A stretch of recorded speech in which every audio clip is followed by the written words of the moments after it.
In today's video, I am going to teach you how to multiply in Excel. Multiplying in Excel is very simple once you know the basic formula structure. Excel uses formulas to perform calculations, and for multiplication, you will use the asterisk symbol as the multiplication sign. This method is quick, accurate, and especially useful when you are working with numbers in different cells. To begin, click the empty cell where you want the answer to appear. This is important because the cell you select will display the final result of your multiplication.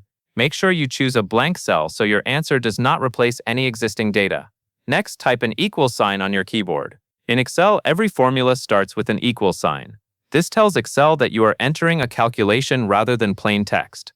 If you skip this part, Excel will not treat your entry as a formula. After that, click the first cell that contains one of the numbers you want to multiply. When you click the cell, Excel will automatically insert that cell reference into your formula. This is helpful because it means you do not have to type the cell name manually, and it also reduces the chance of errors. Now type an asterisk on your keyboard. In Excel, the asterisk is the symbol used for multiplication.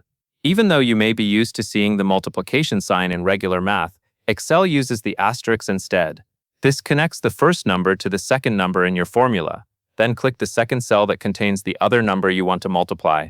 Excel will add that cell reference to the formula as well. At this point, your formula should include the equal sign, the first cell reference, the asterisk, and the second cell reference. Finally, press Enter on your keyboard.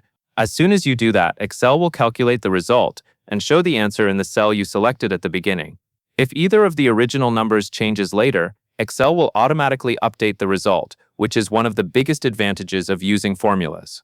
If you want to check your work, click the result cell again and look at the formula bar. You will be able to see the full multiplication formula there. That covers everything you need to know.